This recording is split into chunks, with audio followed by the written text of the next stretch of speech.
Hey Skate Manitoba coaches, excited to come back for video number 2. We're going to do an introduction to mental skills, which is going to span over video 2, 3, and 4. So wanting to just touch on a little bit about what we're going to cover before digging into that a bit more. So in video 2, we are going to kind of have an introduction to some of the fundamentals. So looking at goal setting and self-talk. We're also going to talk about some other mind strategies in video 3, attentional control, as well as imagery. And then in video number 4, we're going to go into some of the more managing the self mental skills related to arousal management and emotion regulation.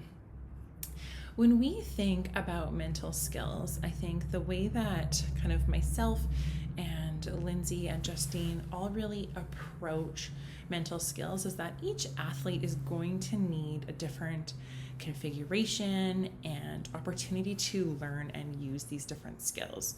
So we kind of see this as like a holistic view of the athlete, recognizing that this is just kind of one part of the development, as we're going to talk about over this full program, that it's an important part. It's something that you probably see and talk about on a weekly practice schedule or pretty regularly, that these things will come up, but that each individual really has their own experience and need for these different skills. So for sure, wanting to kind of encourage just the openness to these different skills, and that these are things that you talk about or introduce on a regular basis, so that these aren't seen as skills that we need because we have a problem or a concern, but really something that is just built into the program. So it's really expected that we're going to have struggles with our emotions. It's really expected that we're going to need to goal set. It's really expected that we are going to want to think about how we talk to ourselves, so that these are not things that only come up when an athlete is struggling or when an athlete is really far along in kind of the developmental process, but we can have almost this like drip of these different skills throughout. And certainly, regardless of kind of where your athlete is, you're going to be strategic about considering how these things fit in, but definitely something that you can set up the opportunities to practice these skills, or the things that might contribute to the skill building early on. So an example, if maybe we're talking about emotion regulation, maybe in a practice, the opportunities for emotion regulation or having to manage difficult, stressful emotions like a competition don't come up in practice. But maybe we start off a session with some breathing strategies, and we can talk about how this can be super helpful for us learning how to control how our body feels and what we can do when we're feeling really stressed. So let's practice some breathing and then get going on something else. So super easy just to pop in. We'll be talking about that a lot. So continue checking into the worksheets and making note of things that you feel really fit for you and your athletes. Hey, Skate Manitoba coaches. In this section of video 2, we're going to be going over goal setting.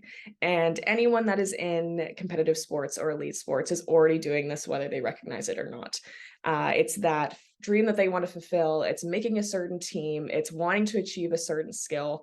We're all doing this. But one reason we find it's very important for us to go over it today is to help your athletes as well as yourself see more results in achieving these goals by being able to clearly define what we're setting out to do, but also knowing a little bit more background information of how we can set goals, what they mean, and what this process can look like if we do it efficiently.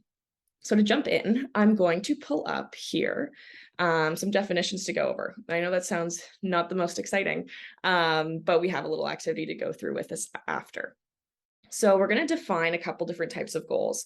And the reason why we're doing this is I find very often, and I fall victim to this as well, is most people set very vague goals. And that is why we are not always the most successful at accomplishing them, is because we set, again, very vague blanket statements that are not achievable, because sometimes we don't even know what the actual target is we have an idea of it, but we don't have kind of a stepping stones ladder as to how to get there. So by clearly defining and by understanding these definitions here, the better off we can be at achieving later down the road. So the first one we want to talk about here is outcome goals. And outcome goals are focused on the end result. And as it says here, achieving this goal not only depends on your effort and ability, but also those of your opponents. So outcome goals here, again, we're looking at the end result. So maybe it is getting first place in a certain competition. Maybe it is a certain score we want to get on a routine or something like that. Again, an end result. Then we're going to look at performance goals. So similarly to outcome goals, this is focused on performance or an end product. And where performance goals may differ is they're focused on your own ability or talent. So no judge can affect this one. No one else, no coaches can, no competition. This is 100% focused on the athlete. So maybe, again, it's attaining a personal record, maybe it's learning a new skill, maybe it's making a team, whether that's an Olympic team, a provincial team, anything like that. This is completely dictated on your own effort or own level of skill. And then finally, we have process goals. And this encompasses the daily tasks that it takes to connect our performance goals to our outcome goals. So what this is, it's kind of building the building blocks to our end result that we want to achieve. So as we see down here, we kind of have this example set out for a quarterback. So I know this is not the most relatable, but we'll also create example for skating as well. So for this quarterback here, their outcome goal is to be more competitive with top tier teams in our division. And their performance is, again, focused on their own results. So 65% completion percentage, and then release the ball in under 3 seconds. And then at the bottom here of our pyramid is our foundation. So what do I need to do every day in order to achieve A and B?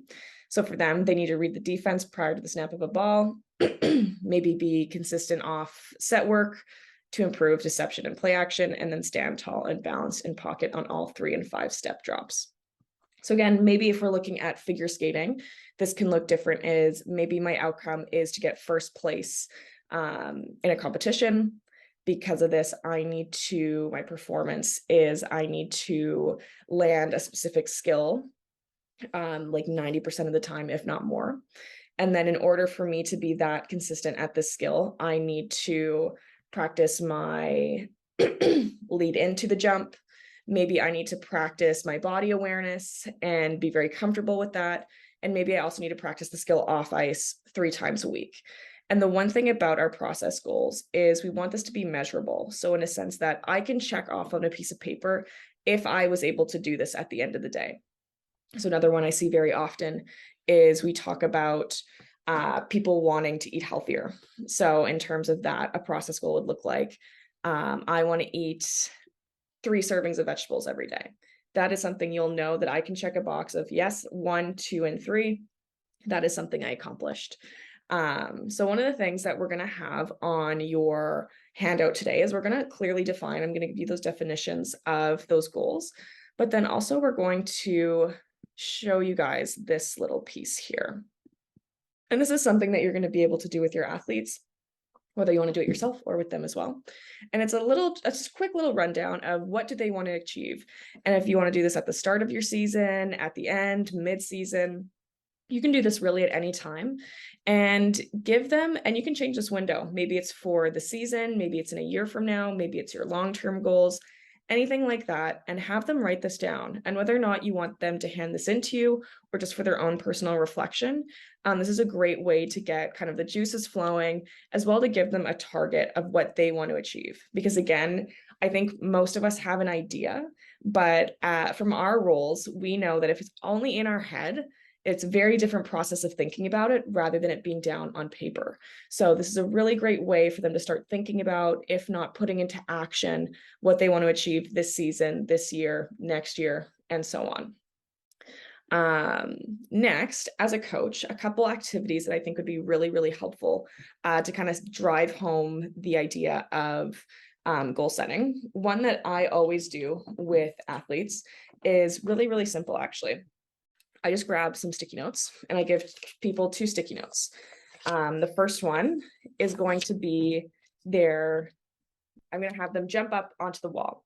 So let's say person jumps up into the wall and I say jump as high as you can. Of course, that's not going to stick. So let's say they jump as high as they can and they go here and they stick the sticky note on the wall. And then the next directive you're going to give them is, okay, now I want you to beat your first sticky note. And what they're going to do, 80% or more of athletes or students or whoever you're working with beat their first score.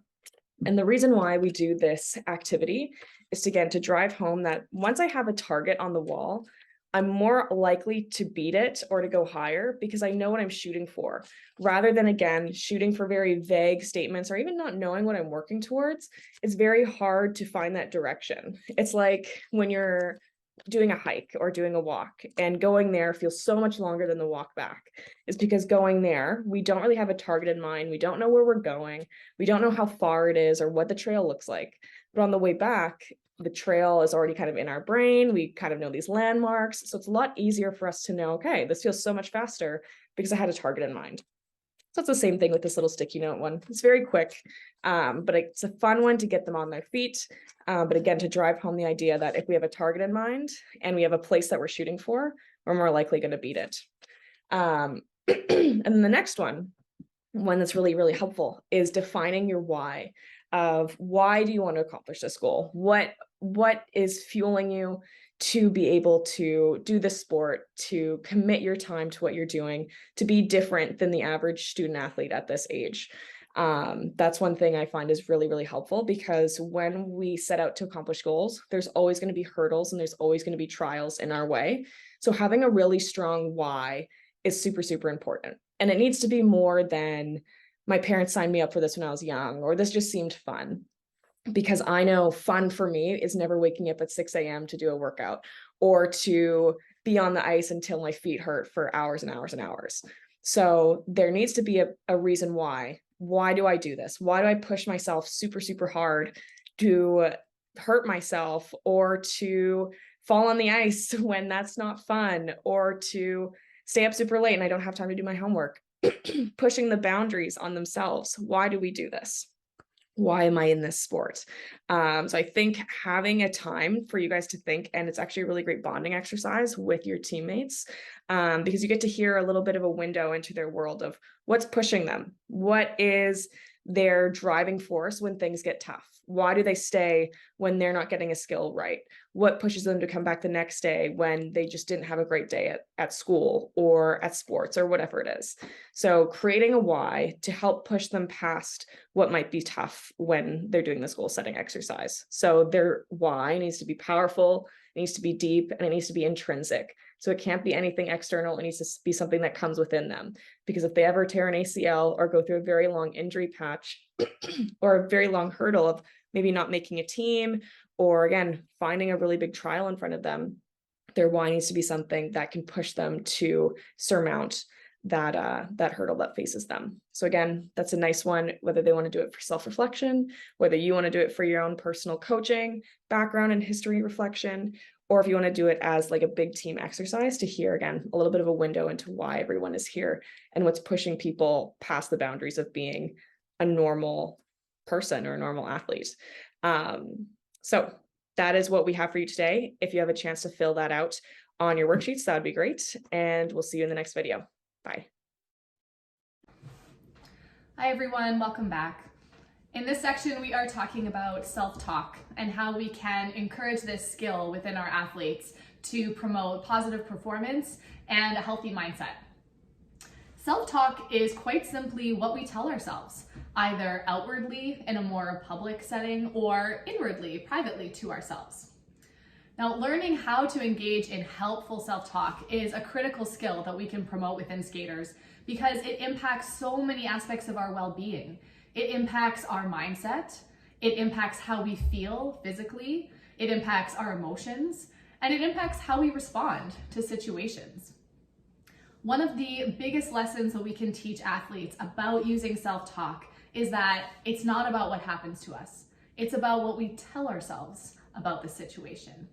We can't necessarily control the situation and what happens, but we can manage what we tell ourselves and how we choose to interpret the situation, because that impacts how we feel. So let's say, for example, a skater is at competition and has just observed another skater perform really well, get a great score. One way they can interpret that situation is unhelpful. They could tell themselves, wow, that was amazing, I can't beat that, I don't deserve to be here, I don't think I can skate, I can't do this. Now, all of that self-talk is going to trigger a lot of negative emotions. It's going to trigger self-doubt. It's going to trigger lowered confidence, lowered self-esteem, maybe fear that's too much and gets in the way of performing well. That interpretation of the situation is a choice. And what we want to promote is a helpful way of looking at the situation.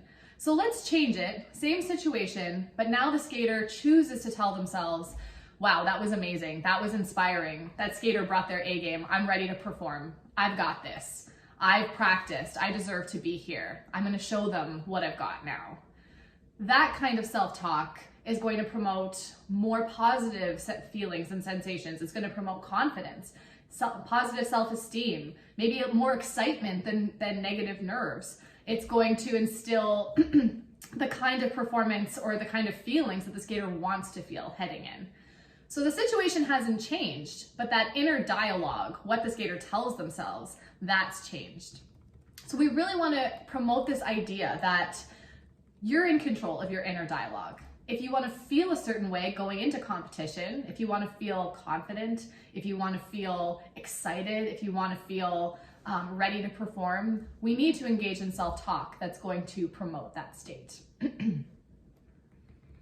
Another thing to teach our skaters about using self-talk is that it needs to be helpful, not necessarily positive. I think sometimes there's a misconception that self-talk has to be toxically positive. It's okay to acknowledge when things are tough. We can say in our self-talk, this is hard, but I'll push through it. So we should always be asking ourselves, am I telling myself something helpful? If it's not helpful, we need to reframe it. So if telling myself, wow, that skater was amazing, if that instills paralyzing fear in me and it doesn't help my performance, I need to work on telling myself something different. Maybe I tell myself, just focus on your own game, focus on your own performance. And so not necessarily positive, but promoting that helpful self-talk within our skaters is really critical.